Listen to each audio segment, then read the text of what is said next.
Church, Kandi claims that Todd is a squatter, just living up in her guest house rent-free, not paying all the maintenance and upkeep of the property, not tending to his children, just drinking up her Kool-Aid and breathing hot air.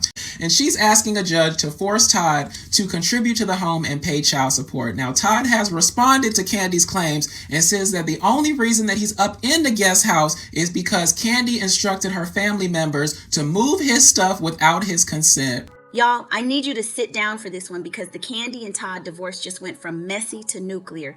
And when I tell you Kandi Burruss just filed papers to evict her own husband from her property, when I tell you she's claiming he hasn't paid a single bill, when I tell you she's calling out his entire daddy daycare persona as fake, this is the kind of tea that burns on the way down. So before we get into all of it, hit that subscribe button because this story has so many layers, you're going to need me to break down every single court filing as it drops. Let's get into it. Now, for those who aren't caught up, Kandi Burruss and Todd Tucker have been married for 11 years. 11 years. They built an empire together. They had 2 kids together, Ace and Blaze, and on Real Housewives of Atlanta, they gave us relationship goals. But in November 2025, Kandi filed for divorce. And at first, it seemed like it might be civil. 2 adults going their separate ways, trying to keep it together for the kids. Yeah, about that. Because what started as a quiet split has exploded into one of the messiest celebrity divorces we've seen in a minute. And the latest filing, oh honey, Kandi is done playing nice. So here's what just dropped in the court documents. Kandi is trying to evict Todd from her Atlanta guest house. Yes, you heard that right, evict. Her soon-to-be ex-husband from property that she owns. Now let me paint this picture for you. According to Kandi's filing, this guest house sits on property she bought before they got married. It's hers, solely hers. And she's making that crystal clear in these documents. But here's where it gets spicy. Kandi claims Todd has been living there rent-free since their separation and hasn't contributed $1 to anything. Not utilities, not gas, not lawn care, not water, not pest control, not even the alarm system fees. Let me say that again slowly for the people in the back. She says he has not paid a single expense. Now pause for a second and think about that. Imagine you're letting your ex live on your property and they're not even covering the water bill, not even the alarm. Girl, I would have changed the locks yesterday. But wait, because it gets worse.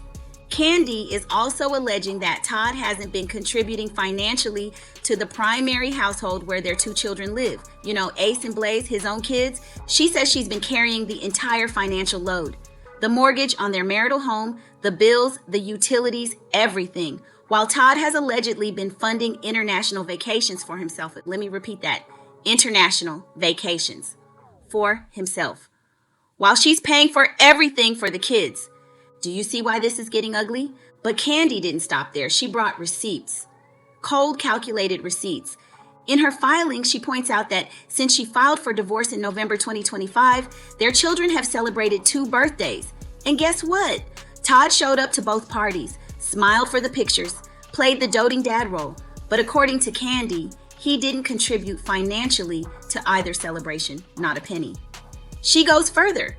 She claims Todd has not helped with tuition, school fees, school supplies, or provided any formal child support since the split. Now, I don't know about y'all, but if someone showed up to my kid's birthday party that I paid for, ate the cake I bought, and then took pictures acting like father of the year, I would be sick. And apparently Kandi is sick too, because she's asking the court to step in and force Todd to start paying child support and sharing in the children's expenses. She's also requesting a formal parenting schedule so there are no more misunderstandings. Translation: she's done negotiating. She wants the court to make him contribute. Now, Todd Tucker is not going down without a fight. He just filed his own response to these allegations, and honey, he came with a completely different story. Todd admits he's living in the guest house, but he says it's not because he's squatting. It's because Kandi kicked him out of the main residence. He claims she directed her family members to move his belongings out of the house without his consent and without a court order. And get this, he says he didn't fight it at the time because he wanted to keep the peace for the kids.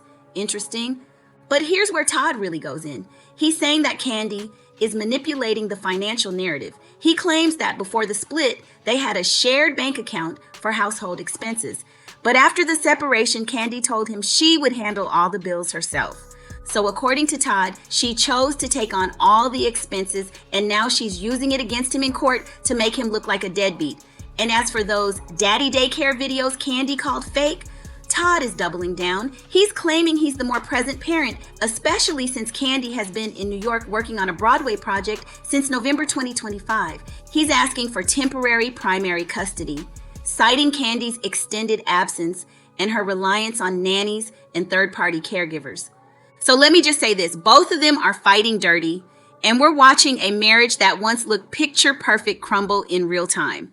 Kandi recently said in an Amazon Live that she hopes they can eventually be friends again, but admitted they're in an awkward place right now. She said, "I hope we get to be friends, like that would be my goal, but I think when you're going through the divorce, people get on your nerves and you really start looking at them differently."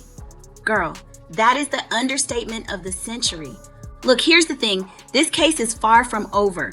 We're talking custody battles, child support hearings, and a formal parenting schedule that still needs to be hashed out in court. And based on how things are escalating, this is about to get a whole lot messier before it gets better. So make sure you're subscribed because I'm going to be breaking down every single filing, every court appearance, and every messy detail as this divorce continues to unfold. Drop a comment and let me know, Team Kandi or Team Todd, or are you just here for the drama like me? I'll see you in the next one. Stay messy, y'all.